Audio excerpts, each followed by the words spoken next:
اهلا. الفيديو النهارده هقول لكم على علاج او طريقه التخلص من الحبوب اللي تحت الجلد او الاستروبري سكين او جلد الدجاجه او جلد الوزه. ليه اسامي كتير قوي، انتوا كده اكيد فهمتوا انا اقصد ايه. طيب، ناس كتير كانت بتسالني بتقولي هل الموضوع ده بيتعالج بشكل او حبوب تحت الجلد؟ انا مش عارفه قلت دي ولا لا.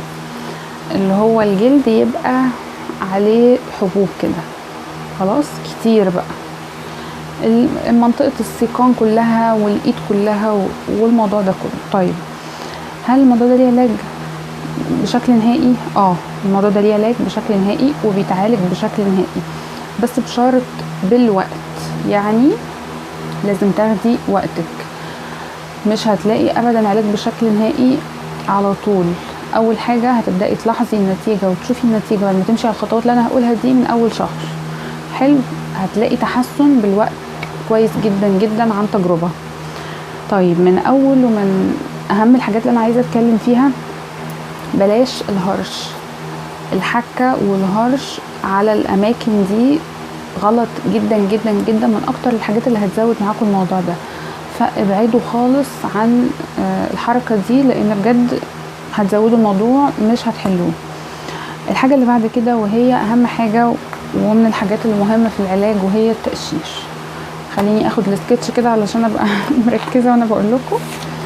التقشير، والتقشير ده مهم في العلاج، وفي منه انواع كتير قوي هقول لكم عليها دلوقتي. اختاروا اي طريقة منهم، ممكن كمان تستعملوا الطرق كلها عادي. تغيروا بينهم، يعني مش كلهم في نفس الوقت، يعني يوم كده يوم كده، اسبوع كده اسبوع كده، على حسب بقى. اول حاجة وهو التقشير اللي في العيادات او التقشير البارد اللي موجود في العيادات، يتعمل الموضوع ده حلو جدا. الحاجة اللي بعد كده وهو التقشير عن طريق الكريمات. عندكم كريم اكراتين وكريم ادابلين، حلوين قوي قوي، تحفة تحفة. انا برشحهم، انا شخصيا برشحهم، بالذات على الستروبري سكين. بيتحط كده الكريم، بتبصوا تلاقوا فعلا بدأ خلاص، يعني بالوقت وبالاستعمال الجلد بيتقشر، لان اصلا تكون الحبوب دي بيكون بسبب تراكم الجلد كده فوق بعضه، فبيبتدي يسد المسام، فده اللي بيحصل ان يتكون الحبوب. لما بتقشروا باستمرار بعد كل شاور تبدأي تحطي طبقة من الكريم ده على المنطقة اللي فيها حبوب، بتبصوا تلاقوا انه خلاص الطبقات دي بتتقشر اول باول، فاصلا مفيش مجال ان الجلد يتكون فوق بعضه ويتراكم ويعمل حبوب. حلو. طيب، ممكن التقشير بالكريمات دي، وانا بحبها لان هي سهله، وبصراحه كمان مش مكلفه، سعرها بسيط جدا جدا وسهله في الاستعمال. عندكم التقشير الجاف، الدراي براش، فرشه التقشير الجاف، اكيد كلكم عارفينها، هسيب لكم الصوره بتاعتها. دي حلوه قوي برضو، بتستعمل قبل الشاور، بتقشر طبقات كده يدوي. عندكم كمان الليفه المغربيه بدل الليفه العاديه.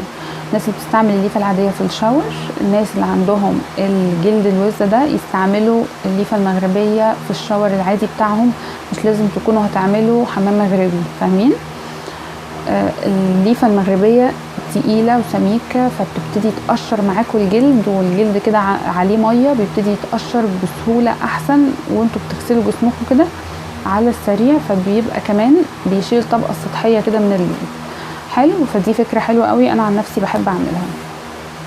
كمان عندكم حاجة تانية وهي استعمال الليفة المغربية مع استعمال سكراب، يا اما جاهز يا اما في البيت، مفيش مشكلة، اي حاجة تستعملوا سكراب. مهم قوي، مرة في الاسبوع، مرتين، 3 مرات، زي ما انتوا عايزين. بصوا، انا بستعمل سكراب مع كل شاور بصراحة.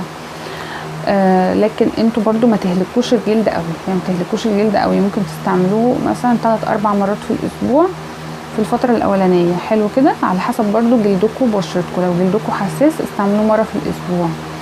لكن التقشير بالسكراب خطير، ومعاه كمان الليفة المغربية. بتمشوا الليفة المغربية والسكراب موجود على الجلد، تحطوا مية الاول وبعدين السكراب على كل الجسم، وتجيبوا الليفة وتبدأوا تعملوا حركات دائرية جامدة سنة على الجسم كله. تحفة تحفة. بعد كده تغسله، تحفة. لسه في خطوات مهمة قوي قوي بعد التقشير. وهي من اهم الخطوات. بصوا انتوا ممكن تختاروا بين السكراب قبل ما اقول لكم الخطوات اللي بعد كده، او الحمام المغربي، او تستعملوا الاثنين، مفيش اي مشكله. دي كل انواع التقشير اختاروا منهم اللي يناسبكم، مش لازم تستعملوهم كلهم خالص، طريقه واحده ممكن تكفي عادي جدا. طيب حاجه بقى كمان من الخطوات المهمه قوي وهي الترطيب.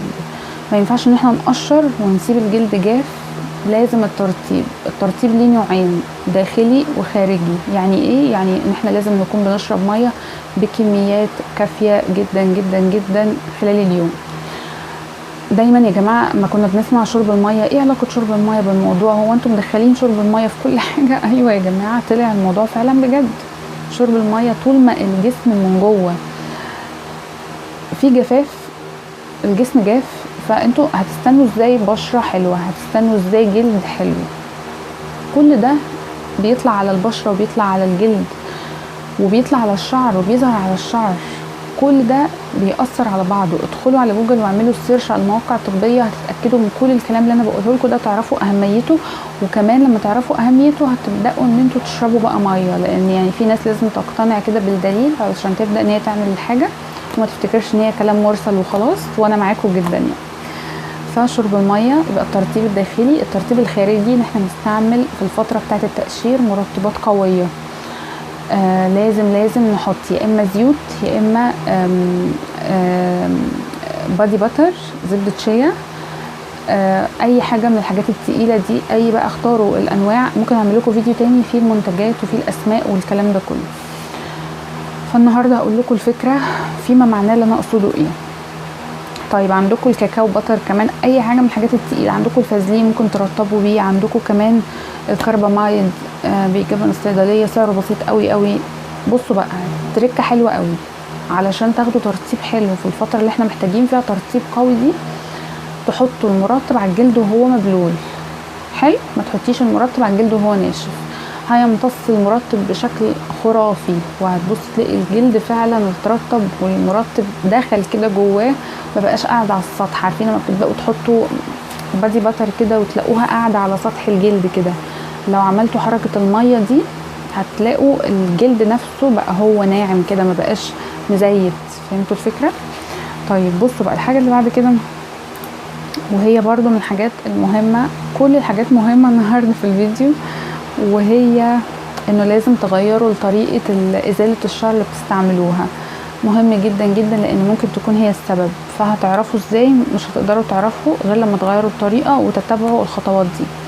يعني بتستعملي واكس، استعملي براون، تستعملي براون بدلي، يعني فاهمين، اعكسوا. بتستعملي واكس، استعملي شيفنج، وهكذا. واستمري فتره شهر كده وشوفي، لقيتي والله تحسن، يبقى كانت هي الوسيله اللي ليها علاقه بالموضوع ده. طيب ايه كمان تاني من الحاجات برضو اللي هي حابه اقول لكم عليها؟ انكم تبعدوا عن الميه السخنه اثناء الشاور، علشان الميه السخنه بتسبب جفاف رهيب للجلد، والجفاف بيؤدي الى الجلد الوزه. خلاص، حاولوا على قد ما تقدروا تكون الميه مش سخنه جدا. انا عارفه ان احنا في الشتاء بنبقى عايزين الميه سخنه قوي، حاولوا يعني على الاقل فتره كده العلاج الاولانيه. كمان يا جماعه حاجه من الحاجات اللي بعد كده، الخطوه اللي بعد كده، وهي ملهاش علاقه قوي بان انتوا تقدروا تعملوا حاجه معينه. بصوا يعني ممكن مثلا ايه، ان انتوا تجيبوا، عارفين الاسترتش ده اللي هو بنغطي بيه الاكل، دي خطوه اضافيه كده لزياده الترطيب ودخول الترطيب فعلا في الجلد في الفتره الاولانيه. لو حابين تعملوها اعملوها، انا برشحها جدا لان هي نتيجتها هايله، هتصحوا تاني يوم هتندهشوا. هتجيبوا الاسترتش ده وحطيتوا الميه، حطيتوا المرطب، وهتلفوا رجليكم بالاسترتش. اي ما تستغربوش، نتيجه تحفه تحفه تحفه. لو الايد نفس الكلام برضو، لفوا المنطقه دي وشوفوا بقى النتيجه وشوفوا الترطيب، بجد تحفه. طيب ايه كمان حابه اكلمكم فيه النهارده؟ لازم تكونوا يا جماعه بتستعملوا واقي من الشمس. خلاص، فتره ان انتوا لو بتحطوا من كريمات التقشير دي، لان هي مهم جدا، تبقى الجلد حساس قوي، فلازم ان انتوا لو الجلد بيتعرض للشمس اللي انتوا بتحطوا له تقشير، لازم تكونوا بتحطوا واقي شمس، سان بلوك، حلو كده. طيب في ناس بتقول انه الليزر، ازالة الشعر بالليزر في العيادات ليها علاقة وبتأثر على الموضوع وبتعالج الموضوع بشكل حلو قوي. وفي ناس تانيين قالوا لا والله ده احنا عملنا ليزر وما عملناش اي حاجة. فالموضوع ده فيه اراء مختلفة كتير. انا ما عنديش تجربة شخصية مع الموضوع ده بصراحة عشان اقدر اقول لكم عليها. اول ما يبقى عندي تجربة شخصية هطلع اقول لكم بكل صراحة ايه اللي حصل. بس حتى لو انا عندي تجربة شخصية، الموضوع فيه ناس قالت انه فعلا بيعالج وناس قالت انه لا. فانتوا حابين تعملوا التجربة جربوها، وانا حبيت اقول لكم النقطة دي برضو.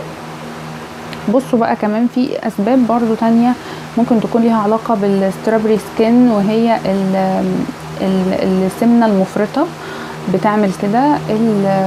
الناس اللي عندهم السكر ربنا يشفي الجميع بيبقى من اعراضه الموضوع ده.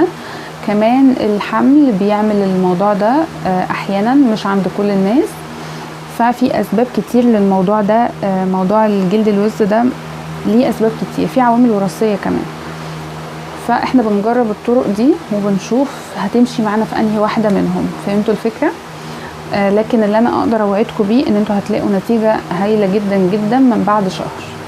يعني ده عن تجربه فعلا، وعن تجربه ناس كتير قلت لهم على الحاجات دي وعملوها. بس كده دي كانت كل حاجه للفيديو. يا رب يكون عجبكم وتكونوا استفدتوا منه. قولوا لي في التعليقات رايكم، قولوا لي انتوا كمان بتعملوا ايه في الموضوع ده، لو عندكم اي افكار نستفيد كلنا يعني. بس كده اكتبوا لي اي اسئله، اي اقتراحات لفيديوهات جديده، واستنوني الفيديو اللي جاي. اشوفكم على خير. باي باي.